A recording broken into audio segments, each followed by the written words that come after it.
विद्यार्थी मित्रांनो, नमस्कार. ज्ञानोपासक कनिष्ठ महाविद्यालयाच्या या ऑनलाईन व्हिडिओ लेक्चरमध्ये मी प्राध्यापक संतोष कदम आपलं स्वागत करतो.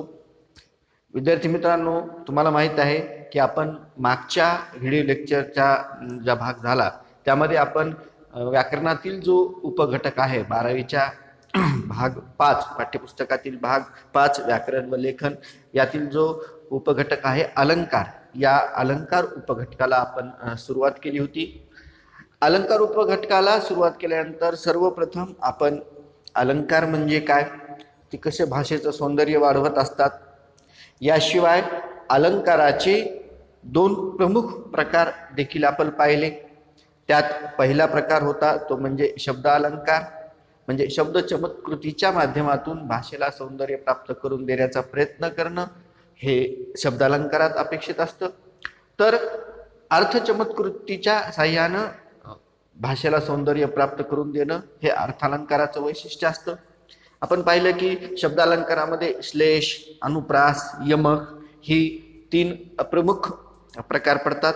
तर अर्थालंकारामध्ये 20 पर्यंत प्रकार वेगवेगळ्या अभ्यासकांनी सांगितलेले आहेत.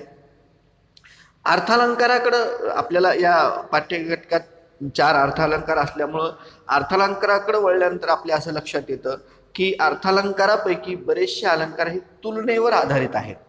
म्हणजे कुठल्या तरी एका वस्तूची दुसऱ्या वस्तूशी तुलना केलेली असते आणि मग ही तुलना करत असताना कुठल्या वस्तूशी तुलना केली आहे, कोणाची तुलना केली आहे, कोणासोबत केली आहे आणि कुठल्या गुणधर्मासंदर्भात केलेली आहे, दोघांमधला कुठला समान गुणधर्म दाखवला आहे हे सुद्धा आपण पाहिलं. तर याला ज्याची तुलना केली जाते त्याला आपण उपमान असं म्हणतो. ज्याच्याशी तुलना करायची आहे त्याला उपमेय असं म्हणतो. आणि ज्या गुणधर्मासंदर्भात, ज्या समान गुणधर्मासंदर्भात तुलना करायची त्याला आपण साम्य गुणधर्म किंवा साम्य गुणधर्मवाचक शब्द असं म्हणतो. हेही भाग आपण पाहिला होता. यानंतर मग अनन्वय आणि आपणहुती ही जी जो अर्थालंकाराची प्रमुख प्रकार आहेत ती आपण पाहिली होती. आणि आता उर्वरित एकूण आपल्याला 4 अर्थालंकार या पाठ्यपुस्तकात दिलेले आहेत. त्यापैकी अनन्वय आणि आपणहुती हे 2 अलंकार प्रकार संपल्यानंतर आपण आता पुढच्या अलंकार प्रकाराकडे वळणार आहोत. आणखी 2 अलंकार प्रकार आहेत, त्या अलंकार प्रकार आपण नीट समजून घेणार आहोत. आणि मग या व्हिडिओ म्हणजे या घटकावरील शेवटचं व्हिडिओ लेक्चर जे होईल ते त्याच्या कृतींवर आधारित असेल. त्या कृती कशा सोडवायच्या यावर आपण त्यात चर्चा करूया. तर आजच्या व्हिडिओ लेक्चरमध्ये आपण आपल्या पाठ्यपुस्तकात दिलेला 3रा अर्थालंकाराचा जो प्रकार आहे अतिशयोक्ती, त्याला सुरुवात करूया. अतिशयोक्ती अलंकार पाहण्यापूर्वी पुस्तकात जे उदाहरण दिलेले आहे जे की तुमच्या समोर स्क्रीनवर दिसत असेल, जो अंबरी उफाळता खूर लागला आहे, जो अंबरी उफाळता खूर लागला आहे, तो चंद्रमा निज तनुवरी डागला आहे. म्हणजे प्रस्तुत उदाहरणात नलराजाचा घोडा आकाशा इतका उंच उसळला की त्याचा खूर चंद्राला लागला म्हणून चंद्रावर डाग पडला असे वर्णन केले आहे. म्हणजे बघा, नळ राजा माहीत असेल तुम्हाला, नल दमयंती कथा, त्या नल दमयंती कथेमधला नल आणि या नलाचं वर्णन करताना म्हणजे नलाच्या शौर्याचं, नलाच्या मोठेपणाचं वर्णन करताना तो सांगतोय की त्याचा जो घोडा आहे तो उफाळला आणि इतका उंच आकाशात उफाळला की चंद्राला त्याचा पाय लागला किंवा टाप लागली घोड्याची आणि त्यामुळं तिथं डाग पडला. आता आपण त्याच्या वैशिष्ट्यांकडे वळूया, मग मी तुम्हाला त्यातलं बारकावा सांगेल. एखाद्या गोष्टीचे प्रसंगाचे वर्णन केलेले असते. आता इथं तुलना नसते, म्हणजे जशी अनन्वय आणि आपणहुतीमध्ये तुलना असते तशी इथं तुलना नसते, तर इथं वर्णन असतं आणि ते वर्णन अधिक फुगवून केलेलं असतं. त्यामुळं इतकं फुगून केलेलं असतं की त्यामुळे त्या वर्णनातली असंभाव्यता, कल्पनारंजकताच अधिक स्पष्ट होते. म्हणजे कुणालाही कळतं की हे अतिरंजित केलेलं आहे, हे खूप असंभाव्य असं आहे. आता तसं पाहायला गेलं तर जवळपास सगळ्या अलंकारामध्येच असंभाव्यता असते. म्हणजे जर मी असं म्हणत असेल की तुझे मुख जणू चंद्रच, तर ही देखील एक प्रकारची असंभाव्यता झाली. मुखचंद्र कसा होऊ शकेल? परंतु इथं या असंभाव्यतेवर जोर दिलेला नसतो. लक्षात घ्या, हा बेसिक फरक आहे अतिशयोक्ती अलंकारामधला आणि इतर अलंकारामधला. इतर अलंकार हे तुलनात्मक असतात आणि त्याचा असंभाव्यता काही करावी असा त्यांचा कल नसतो. मात्र हा अलंकार मुद्दामहून असं वर्णन केलं जातं की ज्याच्यामध्ये असंभाव्यता स्पष्ट होईल किंवा त्या असंभाव्यतेलाच ज्याला काय म्हणू आपण केंद्रस्थानी ठेवून हा अलंकार रचला जातो. त्यामुळं बारकाईने लक्ष घ्यायचं की कुठलाही अलंकार अतिशयोक्ती होऊ शकणार नाही, त्याच्यामध्ये असंभाव्यता ही अधिक स्पष्ट झालेली असली पाहिजे किंवा त्यावर अधिक भर असला पाहिजे. अलंकारामध्ये प्रत्येक गोष्टीचं वर्णन चमत्कृतीपूर्ण करायचे असल्यामुळे त्यात थोडीशी अतिशयोक्ती येतेच. मी मगाशी सांगितल्याप्रमाणे उपमा, उत्प्रेक्षा, रूप, व्यतिरेक या अलंकारात थोडी अतिशयोक्ती असतेच. पण केवळ अतिशयोक्तीच जिथे प्रामुख्याने केलेली असते तिथे अतिशयोक्ती हा स्वतंत्र अलंकार मानला जातो. प्रस्तुत उदाहरणात चंद्राला घोड्याच्या खुराचा डाग लागणे असंभवनीय असले तरी तसे घडल्याचे वर्णन केल्यामुळे इथे अतिशयोक्ती अलंकार झालेला आहे.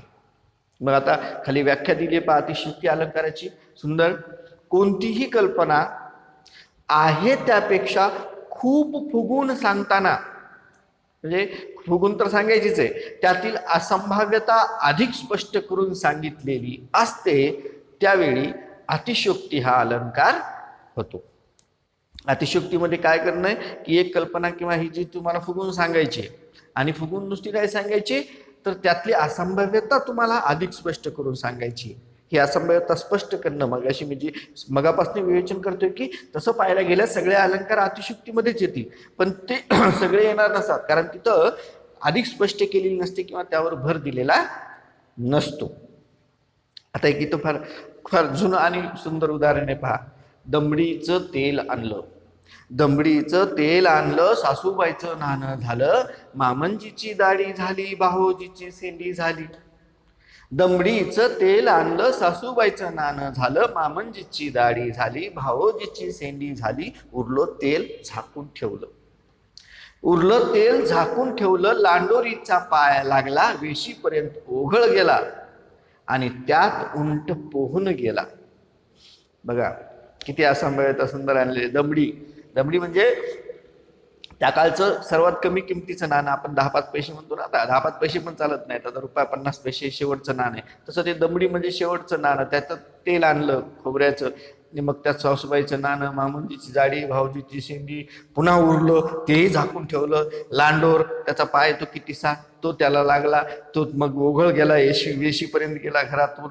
बरं नुसता ओघळ गेला का, त्यातही उंट पुन्हा पोहून गेला. म्हणजे हे सगळं अतिशयोक्तीपूर्ण वर्णन इथं केलेलं आहे. आता आणखी काही उदाहरणं आहेत पहा अशी ज्याच्यामध्ये असंभावनीयता ही अधिक स्पष्ट करून सांगितलेली आहे. काव्य अगोदर झाले नंतर जग झाले सुंदर. कवी कल्पना केली आहे की तो म्हणतो की जग नंतर, काव्य अगोदर झाले नंतर जग झाले सुंदर, रामायण आधी, रामायण आधी मग झाला राम जानकीवर. म्हणजे हे सगळं कवीचं मोठेपण व्यक्त करताना तो काही असंभाव्यता सांगतोय की या जगाच्याही अगोदर काव्य निर्माण झालं, कवी निर्माण झाला. रामायणाच्या अगोदर जसा राम निर्माण झाला ना तसं सगळं हे निर्माण झालं, असं हे एक उदाहरण इथं असंभाव्यता दिलं जातं. याशिवाय संत ज्ञानेश्वरांचा एक कूट अभंग आहे, मुंगी उडाली आकाशी तिने गिळले सूर्याशी. तर हा देखील अतिशयोक्ती अलंकाराचं उदाहरण म्हणून आपण याच्याकडे पाहू शकतो. याशिवाय तुम्हाला व्यवहारामध्ये अनेकदा अतिशयोक्तीच्या माध्यमानं विनोद केला जातो आणि तो सुद्धा तुम्हाला लक्षात येईल. अतिशयोक्ती अलंकार विशेषतः म्हणजे मुद्दामहून वापरलाच जातो तो विनोदासाठीचा. तर इथं तुम्हाला फरक लक्षात घ्यायचा आहे की कशा पद्धतीनं असंभाव्यता अधिक स्पष्ट करून सांगितलेली असते आणि त्यावेळी आपण त्याला म्हणतो तो म्हणजे अतिशयोक्ती अलंकार. आता आपल्या पाठ्यपुस्तकातील शेवटच्या अलंकाराकडे आपण वळणार आहोत, तो आहे अर्थांतरन्यास. आता याचं स्पष्टीकरण देण्या अगोदर पुस्तकात जे उदाहरण दिलेले ते आपण पाहूया. तदितर खग भेने वेगाळले पळाले, उपवन जल केली जे कराया मिळाले, स्वजन गवसला जो त्याजपासी नसे तो, कठीण समय येता कोण कामास येतो. काव्य ओळी पंक्ती समजून दिलेल्या आहेत की नलराजाने हंसाला पकडल्यानंतर बागेत जलक्रीडेसाठी जमलेले इतर सर्व पक्षी घाबरून पळाले, त्याच्याजवळ कोणीच राहिलं नाही. एवढी हकीकत त्यांनी वरच्या 3 ओळीत सांगितलेली आहे. आणि एवढी हकीकत झाल्यावर कवी त्यावरून एक सिद्धांत सांगतो की कठीण प्रसंग आल्यानंतर कोणीच आपल्या उपयोगी पडत नसतो आणि ते स्वतः त्या प्रसंगाशी तोंड द्यावं लागतं. तर आपण काही वैशिष्ट्य इथं दिलेली आहेत. विशेष उदाहरणावरून एखादा सर्वसामान्य सिद्धांत सांगितला जातो, तर कधी सामान्य विधानांच्या समर्थनार्थ विशेष उदाहरणे दिली जातात. म्हणजे एक विधान करायचं, तुम्हाला एक विचार मांडायचा आणि तो विचार पटवून देण्यासाठी मग तुम्हाला तिथं उदाहरणं दिलेली असतात. म्हणजे तुम्हाला जे सांगायचं त्याच्या अर्थाची दुसरी उदाहरणं तिथे दिली जातात. म्हणजे एका अर्थाजवळ दुसरा अर्थ तसाच सारखा ठेवायचा, ड्वेल जे म्हणतो आपण ज्याला, की या अलंकारात एका अर्थाचा समर्पक असा दुसरा अर्थ त्याच्या शेजारी ठेवणे, म्हणजे एक विशिष्ट अर्थ दुसऱ्या व्यापक अर्थाकडे नेऊन ठेवणे म्हणजे अर्थांतरन्यास होय.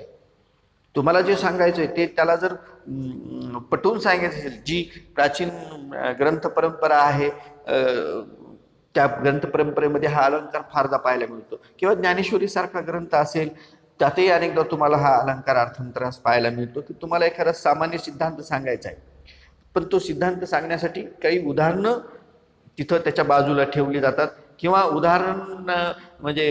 उदाहरणं सांगून मग सामान्य सिद्धांत सांगितला जातो, किंवा अगोदर सामान्य सिद्धांत सांगून नंतर उदाहरणं ठेवली जातात. दोन्हीही एकच आहे, पण एका शेजारी एक अर्थ ठेवणं, अर्थांतरन्यास. न्यास म्हणजे ठेवणं, जोडणं, सोबत ठेवणं, त्याला आपण म्हणतो अर्थांतरन्यास. आता बघा, मागच्या उदाहरणामध्ये सांगितलं की कशी जलक्रीडा करायला गेल्यावर ते उदाहरण सांगितलं अगोदर, की जलक्रीडा करायला गेलेल्या सगळ्या पक्ष्यांपैकी एका हंसाला जेव्हा नलराजांनी पकडलं त्यावेळेस त्याचे जे सखे सोबती जे नातेवाईक होते ते सगळे दूर उडून गेले, कुणीही त्याच्या मदतीला आला नाही. इतक्या वेळ जे सोबत आनंदाने क्रीडा चालू होती, त्यांचा जोडीदार साथीदार त्या हंसाचा, कुणीही राहिलं नाही, सगळे त्याला सोडून गेले. मग यावरून सिद्धांत काय सांगितला की कठीण समयी कुणीही, सामान्य सिद्धांत कुठला होता की कठीण समयी कुणीही आपल्या कामी येत नसतं. हा सामान्य सिद्धांत त्यांनी तिथं सांगितलेला आहे. आणखी एक उदाहरण दिलेले पहा, होई जरी सतत दुष्ट संग, होई जरी सतत दुष्ट संग न पावती सज्जन सत्व भंग. हे झालाय सामान्य सिद्धांत. होई जरी सतत दुष्ट संग न पावती सज्जन सत्व भंग, असोनिया सर्प सदा शरीरी, असोनिया सर्प सदा शरीरी, झाला नसे चंदन तो विषारी. बघा, सज्जन सतत जरी दुष्टांच्या संगतीत आले तरी सज्जनांची सात्विकता नष्ट होत नाही. हा विशेष सिद्धांत त्यांनी तिथं सांगितला. आणि मग त्याला एक सामान्य उदाहरण दिलं की म्हणजे साप चंदनाच्या झाडावर सतत राहतात. असोनिया सर्प सदा शरीरी, चंदनाच्या झाडावर जे सर्प असतात ना, ते चंदनाचं झाड आवडतं असतं सापांसाठी. असं म्हणतात की साप जास्त त्या चंदनाच्या झाडावर राहतो. मग ती सगळी साप विषारी असतात आणि सतत त्या चंदनाच्या झाडावर राहतात. मग म्हणून काय चंदन विषारी होतं? नाही. पण झाड मात्र विषारी होत नाही, तो त्याची शीतलता जो गुणधर्म आहे तो सोडत नाही. तसंच सज्जनांचं असतं. तो विशेष सिद्धांत सांगितला, सामान्य उदाहरण दिलं. कधी सामान्य सिद्धांत सांगितला जातो आणि विशेष उदाहरण दिलं जातं, पण एका शेजारी एक अर्थ इथं ठेवणं, असं याचं या मध्यवर्ती कल्पना आहे या अलंकाराची, ज्याला आपण म्हणतो अर्थांतरन्यास. आता आपण काही आणखी उदाहरणं पाहूयात त्याची. बोध खलास न रुचे, अहिमुखी दुग्ध होय गरल, श्वानपुच्छ नलिकेत घातले होईना सरळ.